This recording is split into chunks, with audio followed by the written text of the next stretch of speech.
Hello दोस्तों। आज है 10 अगस्त और 10 अगस्त की करंट अफेयर के जो भी इम्पोर्टेंट क्वेश्चन बनते हैं आज हम उनके बारे में डिस्कस करने वाले हैं। इसकी पीडीएफ आपको टेलीग्राम चैनल सीटी करंट अफेयर पर मिल जाएगी। तो चलिए पहला क्वेश्चन देखते हैं। और आपको पता होगा कि आज हम क्या करने वाले हैं। आज हम टेलीग्राम चैनल पर एक क्यूज लेंगे। आज हम एक टेस्ट लेंगे। तो टेस्ट लगभग 10 बजे से स्टार्ट होगा, जिसमें हम जुलाई मंथ की करंट अफेयर का टेस्ट लेने वाले हैं। तो आप उसके लिए तैयार रहना।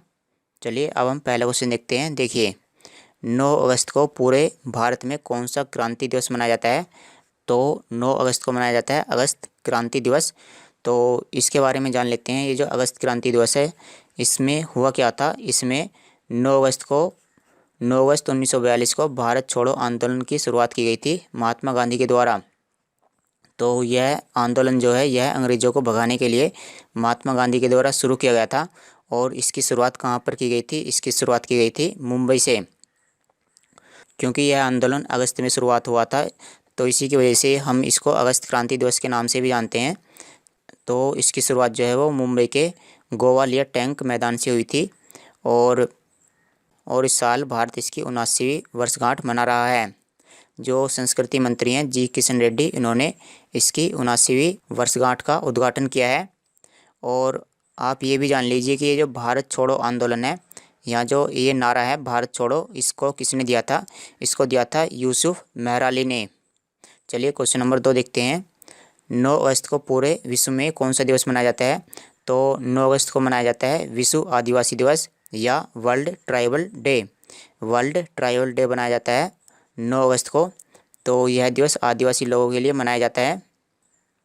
और इसकी शुरुआत की गई थी 1994 में। 1994 से यह हर साल मनाया जा रहा है। टोक्यो ओलंपिक खेलों में सर्वाधिक स्वर्ण पदक किसने जीते हैं। सर्वाधिक स्वर्ण पदक किसने जीते हैं। तो गोल्ड मेडल किसके द्वारा जीते गए हैं टोक्यो ओलंपिक 2020 में। तो सबसे ज़्यादा गोल्ड मेडल जीते गए हैं संयुक्त राज्य अमेरिका के द्वारा। तो चलिए इसके बारे में जान लेते हैं। जैसे कि हम यहाँ पर देख लेते हैं। सबसे पहले हम स्वर्ण यानी गोल्ड मेडल के बारे में बात कर लेते हैं। तो गोल्ड मेडल सबसे ज़्यादा जीते गए हैं संयुक्त राज्य अमेरिका के द्वारा। उसके बाद है चाइना। चीन ने 38 मेडल जीते हैं, 38 गोल्ड मेडल जीते हैं। और उसके बाद कौन है इसमें। उसके बाद है इसमें जापान। तो गोल्ड मेडल के मामले में अमेरिका, चीन और जापान। तो इस तरह से आप यहाँ पर रैंकिंग देख सकते हो। पहले नंबर पर है अमेरिका, दूसरे नंबर पर है चाइना और तीसरे नंबर पर है जापान। अगर हम सबसे ज़्यादा मेडल की बात करें तो सबसे ज़्यादा मेडल जीते गए हैं अमेरिका के द्वारा ही। तो अमेरिका दोनों मामले में ऊपर ही है। और उसके बाद है चाइना। और उसके बाद है फिर ORC। यहाँ पर ORC का मतलब समझ लेते हैं। ORC तो यहाँ पर ओलंपिक रशियन कमेटी यानी है रसिया के लिए है। और चलिए अब हम भारत की बात कर लेते हैं। तो भारत ने कुल मिलाकर के 7 मेडल जीते हैं और भारत इसमें 48वें स्थान पर है। और भारत ने केवल एक गोल्ड मेडल जीता है। तो चलिए अब हम अगला क्वेश्चन देखते हैं। केंद्र सरकार के कैबिनेट सचिव राजीव गाबा। तो ये कौन है। ये हैं कैबिनेट सचिव। और क्वेश्चन ये है कि इनका कार्यकाल कितने साल के लिए बढ़ा दिया गया है। तो इनका कार्यकाल जो है वो 1 साल के लिए बढ़ा दिया गया है। ये जो कैबिनेट सचिव हैं ये सबसे बड़े, आप यहाँ पर देखिए, यह देश का शीर्ष नौकरशाही पद है। यानी जैसे IAS बनते हैं शुरू में, उसके बाद IPS, मतलब उसी के साथ ही IPS भी बनते हैं या IFS। तो उसमें जैसे जैसे प्रमोशन होता जाता है तो सबसे बाद में कौन बनते हैं। सबसे बाद में बनते हैं कौन, कैबिनेट सचिव। और इनका जो कार्यकाल था वो 30 अगस्त 2021 को समाप्त हो गया था।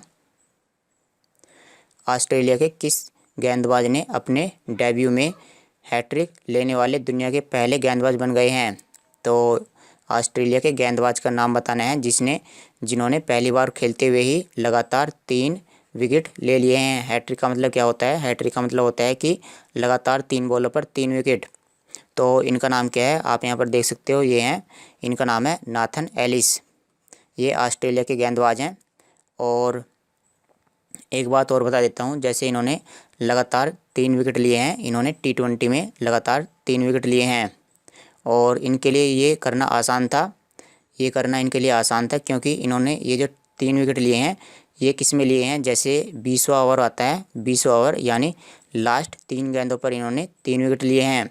तो लास्ट में तो जो विकेट लेना होता है वो आसान ही होता है। देखिए एक एक्सरसाइज है जिसका नाम क्या है, एक्सरसाइज का नाम है जायद तलवार 2021। तो ये क्वेश्चन है कि यह अभ्यास जो है यह भारतीय नौसेना और किस देश की नौसेना के बीच में हुआ है। तो यह अभ्यास हुआ है यूएई की नौसेना के बीच में। यूएई यानी यूनाइटेड अरब अमीरात या संयुक्त अरब अमीरात। तो जायद तलवार 2021। और इसका आयोजन कहाँ पर कराया गया है, आप इसके बारे में भी जान लीजिए। इसका आयोजन कराया गया है फारस की खाड़ी में, फारस की खाड़ी में। और साथ ही साथ में इसमें हम चलो जान लेते हैं कि सबसे पहले यूएई के बारे में जान लेते हैं। तो इसकी राजधानी क्या है, इसकी राजधानी है अबू धाबी और यहाँ की मुद्रा है दिरहम। और आप यहाँ पर देखिए अबू धाबी कहाँ पर स्थित है, ये जो यूएई है आप यहाँ पर देखिए ये है यूएई और यह है फारस की खाड़ी या पर्शियन गल्फ़। तो इसका आयोजन यहीं पर कराया गया है फारस की खाड़ी में। तो जो भारत की नौसेना है वो इस तरीके से यहाँ पर गई होगी और यहाँ पर जाकर के इन्होंने इस अभ्यास में भाग लिया है। नई शिक्षा नीति 2021 या इसी को हम बोलते हैं national education policy, national education policy 2020। तो नेशनल एजुकेशन पॉलिसी 2020 को लागू करने वाला पहला राज्य कौन बना है, पहला राज्य कौन बना है जिसने नई शिक्षा नीति को लागू कर दिया है। तो देखो एनईपी को हम या तो नई शिक्षा नीति भी बोल सकते हैं या नेशनल एजुकेशन पॉलिसी भी बोल सकते हैं। तो इसको लागू करने वाला पहला राज्य बना है कर्नाटक। तो इसमें और कोई बातें जानने की ज़रूरत नहीं है। चलिए अब हम कर्नाटक के बारे में जान लेते हैं। तो कर्नाटक, इससे पहले देखो इसके जो मुख्यमंत्री थे वो कौन थे, वो थे BS येदुरप्पा, BS येदुरप्पा। अब जो इसके मुख्यमंत्री हैं वो कौन बन गए हैं, BS बोम्मई। अब इसके मुख्यमंत्री कौन है, BS बोम्मई। तो आप इनको इसी तरह से याद कर सकते हो, BS येदुरप्पा और BS बोम्मई। और कर्नाटक की राजधानी क्या है, इसकी राजधानी है बेंगलुरु। और यहाँ के राज्यपाल हाल ही में कौन बने हैं, थावर चंद गहलोत। राष्ट्रीय महिला आयोग की प्रमुख यानी अध्यक्ष रेखा शर्मा का कार्यकाल कितने समय के लिए बढ़ा दिया गया है। तो नेशनल कमीशन फॉर वुमेन, तो इनका जो कार्यकाल है, जो रेखा शर्मा है, इनका कार्यकाल बढ़ा दिया गया है 3 साल के लिए। और ये जो नेशनल कमीशन फॉर वुमेन है इसका मुख्यालय कहाँ पर स्थित है, इसका मुख्यालय न्यू दिल्ली में स्थित है, नई दिल्ली में स्थित है। और ये जो आयोग है यह एक वैधानिक आयोग है। यह कैसा आयोग है, यह एक वैधानिक आयोग है। देखो 2 तरह के आयोग होते हैं, संवैधानिक या वैधानिक। एक तो होता है संवैधानिक और एक होता है वैधानिक। संवैधानिक का मतलब वो होता है कि जिनका जो विवरण है वो किस में दिया गया है, उनका विवरण जो संविधान होता है उनका विवरण संविधान के अंदर दिया गया है। तो जब संविधान का निर्माण किया गया था तो जिन बातों को उस संविधान के अंदर लिख दिया गया तो उनको हम बोलते हैं संवैधानिक संस्थाएं या संवैधानिक आयोग। लेकिन कुछ समय बाद ऐसी नई कंपनियां या ऐसे नए आयोग बनाए गए जिनका विवरण संविधान के अंदर नहीं है, तो उनको हम बोलते हैं वैधानिक आयोग। देखिए नेशनल कमीशन फॉर वुमेन यानी NCW, तो इसकी स्थापना की गई थी 1992 के अंदर और इसका मुख्यालय है नई दिल्ली के अंदर। रेंज टेक्नोलॉजी, ये क्या है, range technology, RANGE, range technology. तो रेंज टेक्नोलॉजी पर दूसरा IEEE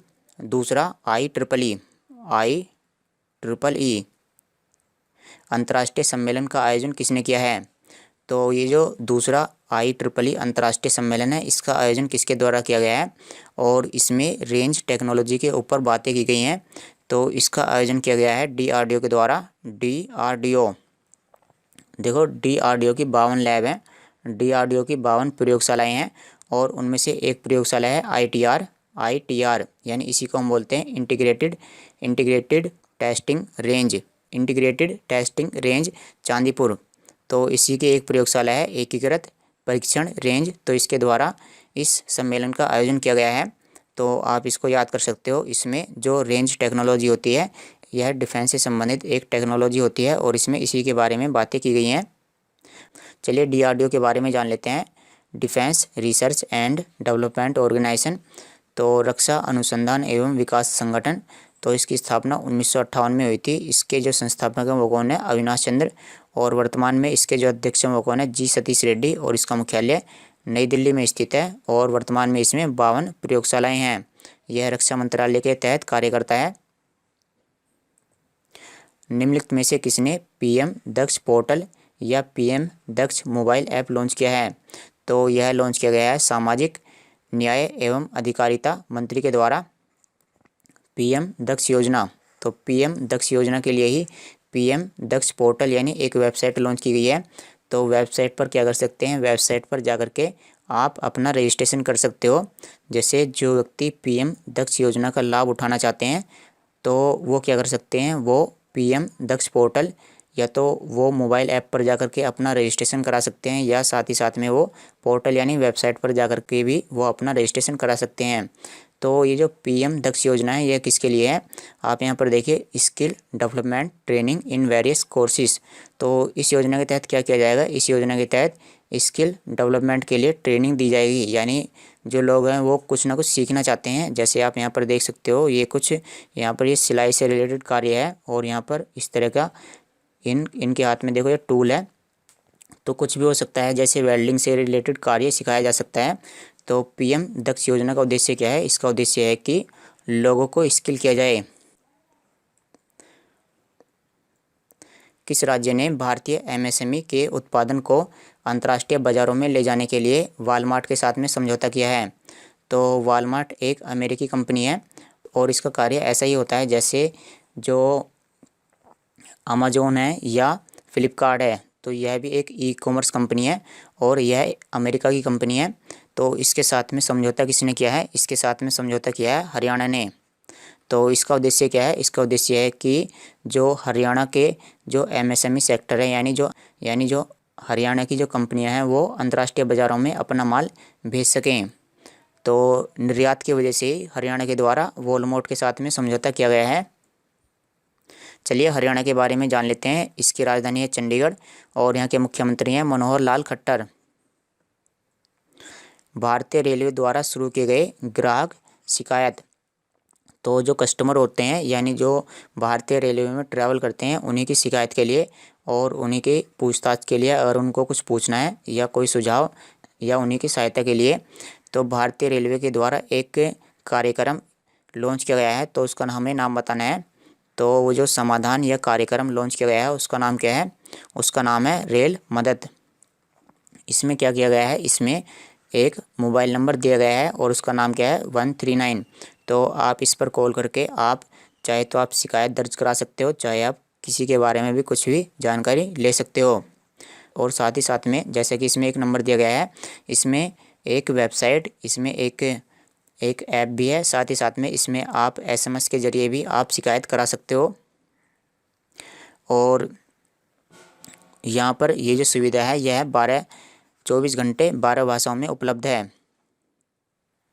टेस्ट क्रिकेट में तीसरे सबसे ज़्यादा विकेट लेने वाले गेंदबाज कौन बने हैं? तो टेस्ट क्रिकेट जो 5 दिन का मैच होता है, टेस्ट क्रिकेट जो 5 दिन का मैच होता है, तो इसमें सबसे ज़्यादा विकेट लेने वाले गेंदबाज कौन बने हैं? और वो तीसरे नंबर के तीसरे सबसे ज़्यादा गेंदबाज कौन बने हैं? तीसरे सबसे ज़्यादा विकेट लेने वाले गेंदबाज कौन बने हैं? तो अब से पहले यह रिकॉर्ड था अनिल कुंबले के पास में, जिन्होंने लगभग 619 विकेट लिए थे। 619 विकेट लिए थे। लेकिन जो जेम्स एंडरसन है इन्होंने इनके रिकॉर्ड को तोड़ दिया है और अब ये तीसरे सबसे ज़्यादा विकेट लेने वाले गेंदबाज बन गए हैं। और ये किस देश के खिलाड़ी हैं? ये हैं इंग्लैंड के खिलाड़ी। तो चलिए दोस्तों, आज की वीडियो में इतना ही। Thanks for watching the video. कल मिलते हैं आपसे।